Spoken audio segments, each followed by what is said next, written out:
Ja, was Neues. Habe ich von Torben Brief gekauft. Mein alter Freund. Hier die Top 2 Torben Brief Produkte. Und das Ding hier. Es gibt noch ein paar Probleme, die erkläre ich euch da drüben. Aber dann haben wir... Guck ihr die Kiste an, ey. Das ist ein Buggy, den ich ursprünglich dafür gedacht hatte, dass Franzi zu Hause so Stroh fahren kann. Ich will also eine Anhängerkupplung langfristig da dran bauen und so einen Anhänger. Da wir noch keine Schafe haben, brauchen wir den noch nicht. Deswegen kriegt der Kliemannsland das erstmal. Also ich zeige euch mal ganz kurz, was es bis jetzt kann. Es hat einen Sitz. So, hier ist alles, kann alles raus. Die Reifen sind platt. Hier muss man, glaube ich, austauschen. Das Tolle hier dran ist, wir haben sogar eine Bremse. Einfach so eine Scheibenbremse. Die Klötze gehen zusammen, wenn du drückst und dann bremst du. Das Gaspedal, da fehlt jetzt gerade der Bautenzug. Ja, und halt das ganze Chassis. Hier hinten kommt ein Motor rein. Das sind 13 PS, feinste China-Ware. Das Ding ist, ich will nicht schalten können. Weil wenn du eine Kupplung hast, hast du Probleme. Da musst du nämlich die einzelnen Gänge reinprügeln. Die Sachen, die ich gesehen habe, die Torben Brief alle gebaut hat, da hatten wir immer ein Problem mit der Kupplung. Immer. Die kraxelt rum, nervt ab, geht nicht richtig rein und so. Deswegen habe ich mir Folgendes überlegt. Es gibt so ein Video, da habe ich mal eine Winch gebaut.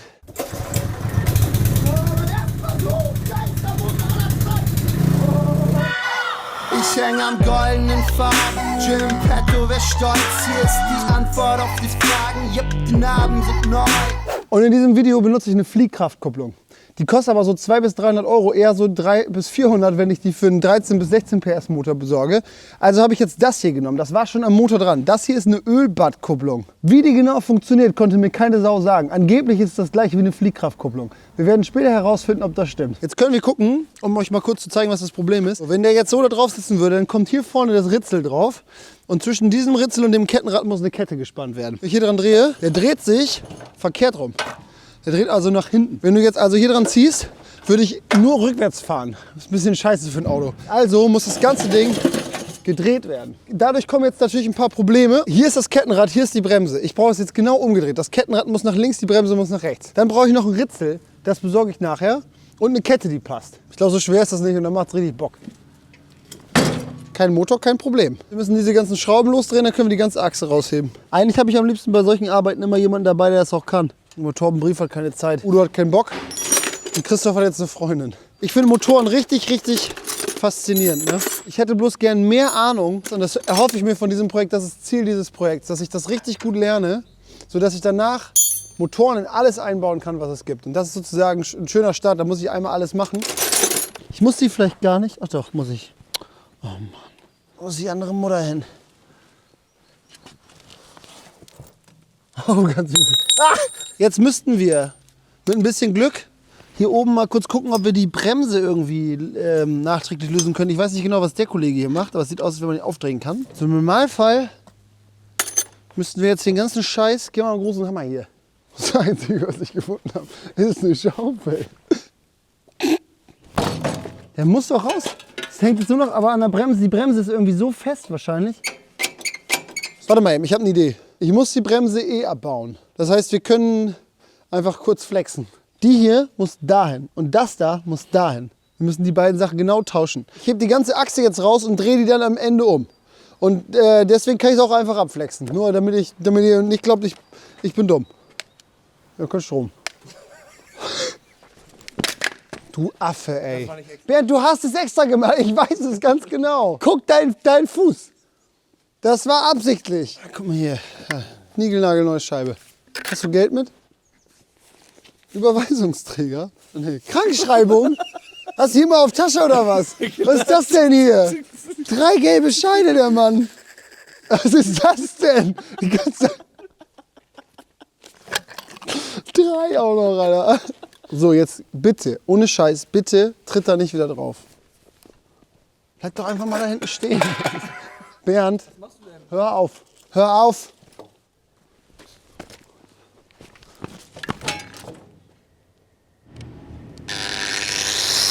Hey, so, jetzt aber.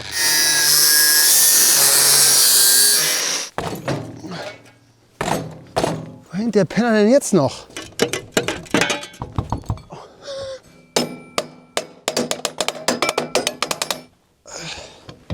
Oh, wir haben die Bremse gerade gelöst. Wir haben noch einen Kuhfuß, oder? Was? Ein Kuhfuß. Weißt du nicht, was ein Kuhfuß ist? Meine lieben Kinder, wisst ihr, was ein Kuhfuß ist? Zeichnet es jetzt mit ASCII-Code in die Kommentare. Wisst ihr, was ASCII-Code ist? Wenn ich einen Kuhfuß aus ASCII-Code in den Kommentaren sehe, ne? Bin ich richtig froh. ASCII-Code ist die alte Sprache der Inuit. Ach, Husky-Code. Mann, Torben, ey, was ist das für ein Scheißding hier? Genau, da können wir mal so ein Bild zu einblenden, wie so ein Kuhherde über sie einzieht. Das Ding, ja, weiß ich, das muss zurückgezogen werden. Das müsste man eigentlich dazwischen haken. Kann man dann nicht irgendwie mit Schraubenzieher oder sowas? Ja, hol mal einen richtigen Mopsi. Warte. Sieh mal. Ja! Halt ihn fest und du ziehst. 1, 2. Oh, danke. Hättest du mich mal vor einer halben Stunde gerufen. Es geht alleine nicht. Du hast ganz schön viel Dreck im Bad. Ja, ich habe ja auch ganz schön was gearbeitet. Wir machen für heute Schluss. Man muss aufhören, wenn es am schlimmsten ist. Sagt man ja auch. Ich fahre gleich nochmal in Ruhe los, reagiere mich irgendwie beim Landmaschinenhändler ab, trinke dann einen schönen Kaffee mit den Jungs im Blaumann, frag, was ich für ein Ritzel brauche und dann sehen wir uns wieder, wenn ich alles habe. So, willst du die geile Sache nehmen? Hier. Das ist eine geile Sache. Das da? Geht das oder soll ich helfen? Der Hippie und der Trottel. Komm. Hallo. Ich habe hier so ein Kettenrad, ne? Und hier ist mein Motor. Ich brauche eigentlich nur einen Ritzel und eine Kette. Dann kannst du das ausmessen hier.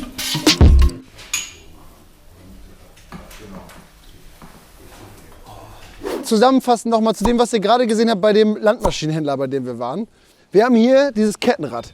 Dieses Kettenrad wird hier gleich wieder dran festgeschraubt und muss ja angetrieben werden. Hier ist unser Motor. Wir haben hier eine merkwürdige Größe. Das sind 22 mm Welle, die übertragen wird. Aber wir haben halt kein Ritzel gefunden.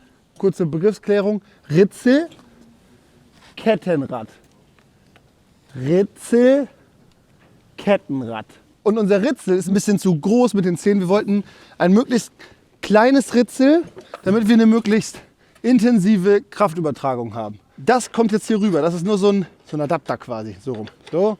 Und dann kommt dieses Ding hier drauf. Das Problem ist, hier ist eine Nut drin. Hier kommt so ein Stift drauf. Den nennt man, glaube ich, Feder. Und unsere Nut in diesem Ritzelring ist kleiner als die Feder und die Nut auf der anderen Seite. Das passt da nicht rein. Jetzt müssen wir machen, dass das unten passt und oben auch. Dafür brauchen wir normalerweise so eine Metalldrehmaschine, aber wir haben halt eine Flex. Und ich habe ganz einfühlsame Finger, hoffe ich. Wenn wir das jetzt verkacken, können wir direkt wieder aufhören. Unabhängig, ob das passt, ne? Das ist richtig krass. Alter, Fynn. Das sieht aus wie aus einer scheiß Fräse, ey. Oh. Boah, Alter, der sitzt aber richtig geil, ey. Es gab einen liebevollen Kuss und eine Fusion zwischen diesen zwei Elementen. Das einzig Dumme ist, dass wir jetzt falsch rum aufgebaut haben. Das muss gedreht werden. Und ey, ich habe immer Glück und dann Pech. Glück und dann Pech. Yin Yang. Und wieder Glück. Oh. Jetzt haben wir den schon so weit auseinandergedrückt, dass der nicht mehr rübergeht. Und wieder Pech. Und wieder Pech. Scheiße, ey! Man muss bei so einer Situation, wenn es nicht läuft, da muss man cool irgendwas mit einem Hebel machen, dass man zeigt, dass man von Physik Ahnung hat. Dass jeder denkt, oh Mensch, der Kliemann, ey. Der ist echt der weiß aber. Aha. Ich muss es, glaube ich, erst zusammenbauen. Die Löcher müssen übereinander. So, jetzt schieben wir das da richtig rein. Ich hoffe, dass... Oh nein! Oh, das ist ein bisschen schräg. Muss wieder raus. Mann, ey! So, pass auf. Wir müssen erst... Oh, ich muss irgendwie... Guck mal, ach nee, ich kann ja jetzt... Aha, das ist hier so jetzt, mache ich das. Die Reihenfolge ist... die erklärt sich euch dann von alleine. Scheiße, hier! Wir kriegen es jetzt nicht mehr ab. Das muss jetzt so funktionieren. Das ist jetzt fest. Da lässt sich nichts mehr dran drehen. Ganz kurz mal eben die Funktionsweise von dieser Ölbadkupplung. Jetzt ziehe ich hier dran. Wenn ich hier dran ziehe, dreht sich das. Ne? Siehst du das? Da. Weil du kannst mal eben festhalten hier. Nur ein bisschen Gegendruck. Jetzt drehe ich hier und die Achse dreht sich nicht mit. Erst durch viel Kraft werden zwei Federn aufgedrückt. Dann greifen die, dann kannst du hier nicht mehr festhalten. Hier musst du dir vorstellen, hängt mit einer Umlenkung genau die Hinterachse dran. Und wenn du stehst, hat das Ding ja Gewicht, du stehst auf dem Boden und wenn du dann das Teil anmachst, fährst du nicht direkt los. Erst wenn du Gas gibst, greifen diese Scheiben greifen hier und haben dann so viel Antrieb, dass du hier nicht mehr festhalten kannst. Also das Ding steht da nicht mehr einfach nur, sondern fährt los. Also hier war vorher die Bremse, das sehe ich daran, dass hier dieser Gang rüber ging. Deswegen ist hier so rein wieder. Oh, wie kriegen wir das denn da wieder rein? Oh Gott, ich hab's befürchtet. Eigentlich müssen wir doch nur die Kugellager nach hinten hauen und dann wieder nach vorne hauen. Die lassen sich doch bewegen. Ist der schon bewegt? Mann, hau ab! Ist ja ein Kugellager, ne? Und das Wichtigste dabei ist, dass sich das flüssig dreht. Was ich gerade tue, ist, ich mache das kaputt. Ich habe gerade noch mal überlegt, ich glaube, das soll sich nicht bewegen. Wenn die sich beide bewegen, dann kann die Achse an sich doch da durchwabbeln. Warte mal eben. Ich habe eine gute Idee, glaube ich. Aber ich würde es jetzt halt auch nicht verbiegen. Doch. Hat sich aber, ist jetzt schon einfach. Flutschig. Flutscht. Das ist auch Millimeterarbeit. Siehst du das? Diese ganze Aufhängung müsste eigentlich ein Stückchen hoch. Hier muss ja eine Kette rüber. Ich meine, gut, die sitzt ziemlich nah drauf, aber ich würde jetzt mal behaupten, wenn irgendwas schlackert, dann schleift die. Also unabhängig von dem Ding, das kommt natürlich weg, ne? Aber das war doch davor auch schon eingebaut. Muss dann ja passen. Wir haben das ja nicht neu gemacht. Sonst machen wir hier an die Ecke halt immer ein bisschen mehr Fett. Genau. Würdest du lieber Ying oder lieber Yang heißen, wenn du einen von beiden nehmen müsstest? Ying. Ich würde Yang nehmen. Neil Young. Guck mal, es gab schon viele. Ying gibt's nicht so viel. Naja, aber ich bin auch einzigartig, weißt du? Was gibt's denn, was mit Ying ist? Jingle Bells, Ying Knopf, Ying Knopf. Yin Bean ist doch besser als Yang. So, die Achse ist wieder dran. Die Räder drehen sich immer noch. Hervorragend. Jetzt sind wir genau da, wo wir gestartet sind. Hast du den Motor schon mal rangehalten? Nö. Wollen wir mal? Ja. So muss der nachher sitzen. Das passt perfekt. Guck mal, wir haben es fast mittig austangiert. Richtig geil. Schön viel Gewicht auf der Hinterachse, dass du Hochstarter machen kannst. Das sieht auch geil aus, ne? Ja, man muss ja nicht dazu sagen, dass es noch nicht funktioniert. Und dann muss man halt die Bremsen noch anbauen. Vorausgesetzt, wir wollen wirklich eine haben. Ja, jetzt wollen wir das Ding erstmal losfahren lassen. So. Jetzt kann man hier flexen wie ein junger Gott. So, jetzt hat unser Kettenrad freie Bahn. Jetzt müssen wir den Motor platzieren. Guck mal, was ich gefunden habe. Das ist eigentlich von so einer Auffahrtsschiene fürs Auto. Ja, stell dir mal vor, die Löcher passen jetzt. Hör auf, das passt perfekt. Ich meine, mit perfekt meine ich perfekt. Yin und Yang. Wenn jetzt irgendwas so passt, dann ist es ja irgendwann auch Schicksal, ne? Glaubst du an Schicksal? Nö. Diese Löcher sind frei. Und in den Dreierkombi in der Mitte passt es genau, dass die 4 Dinger da und da sitzen. Das ist doch irgendwann nicht mehr Zufall. Ja, irgendwann muss man auch mal Glück haben. Glück? Ich bin Prophet, Digga.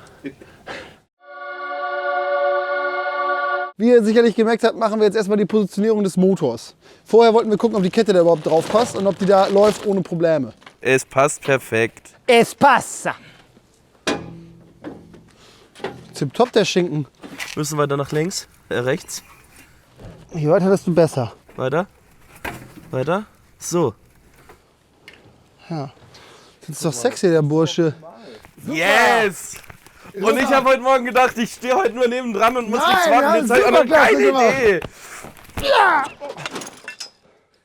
Hier muss gleich eine Schiene rüber, sowas wie das hier in der Art. Oder das vielleicht. Ja, wir genau, können das vielleicht nehmen. einfach genau das Teil. Hier hinten wird zugemacht, damit wir hier diese Planke drauflegen können, wo dann der Motor dran festgemacht wird. Vorher muss die Bremse wieder ran. Jetzt müssen wir sie drehen. Geht aber. So, das heißt, die müssen wir jetzt hier gleich vorher unten drunter befestigen, dann können wir wieder bremsen. Und ehrlich gesagt haben wir es dann fast. Dann müssen wir den Bautenzug noch nach vorne legen und so, aber das ist alles dann Kinderkram. Erstmal kurz das Schweißgerät anschließen. So, heute müssen wir mit Elektroden schweißen, weil unser Schweißgerät schon wieder im Arsch ist. Es hat mal kurz funktioniert, es ist aber irgendwie auch alles Murks, muss ich sagen. Geht. Oh, ich hab mich voll erschreckt. Ich hätte nicht gedacht, dass es sofort funktioniert. Hä?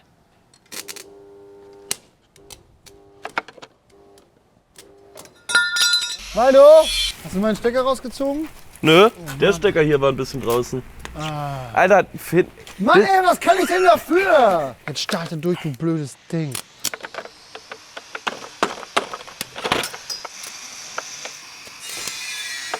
Oh Mann ey.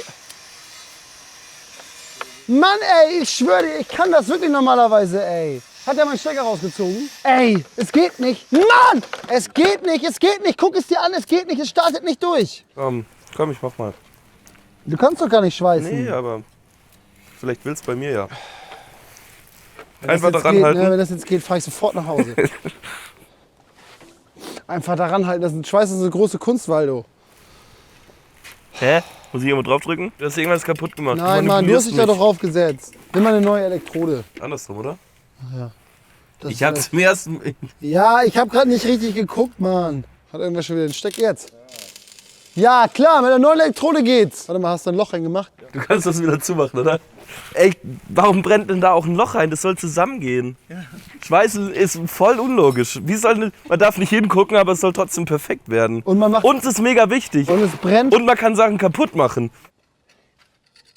Es geht nicht mehr! Es geht nicht mehr! Aber jetzt ein Wackler im Kabel, ne? Ah, ey, das war die ganze Zeit das beschissene Problem, oder was? Guck mal, wie gut ich Elektroden schweiße. Aua. So. Wir haben es geschafft. Sauber, Mann. Schrauben wir erst die Bremse wieder an oder schweißen wir erst das Teil da dran? Erst die Bremse anbauen. Ja. Ja, schön, Waldo. Oh, 1A. Das Glück ist wieder auf unserer Seite. Yang. Ja, so, guck mal. Und jetzt brauchen wir unten noch einen kleinen Abstandshalter. Hinten schweißen wir einfach fest.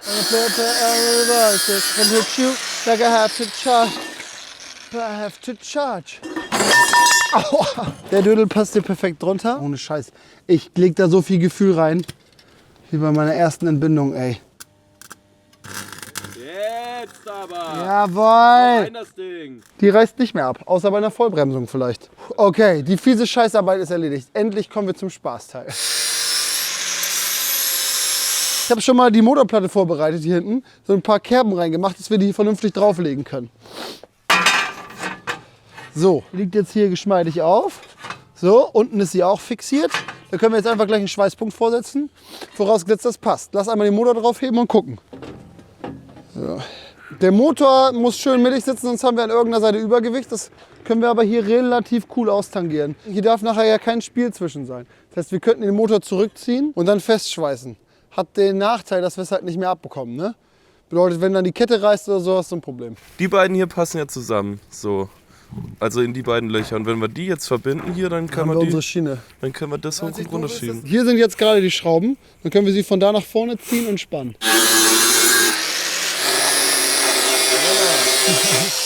Reicht, Waldo. Nein, ich will uns da noch weglassen.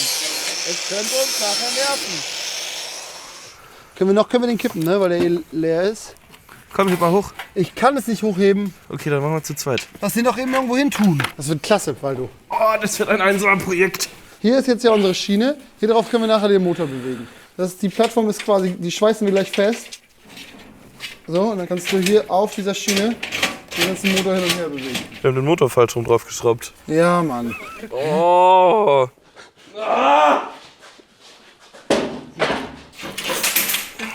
Oh. Oh! Was? Boah, ey, hier ist eine Unterlegscheibe runtergerollt.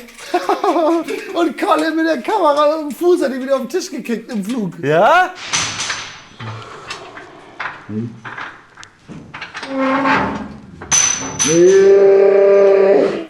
Geil. Digi, der war krass, ey. Ja. Okay.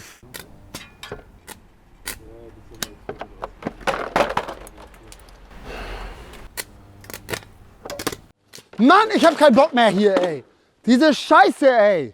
Es funktioniert einfach nicht. Es ist so behindert, Alter.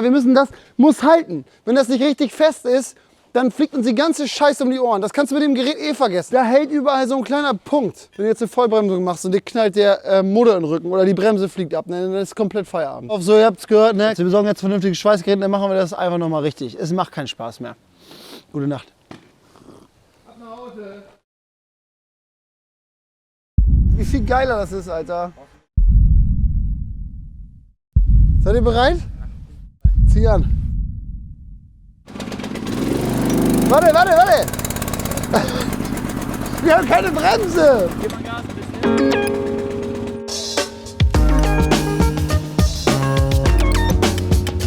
Stell mal vorsichtig ein. Ja? Oh! Ohne Bremse ist das scheiße!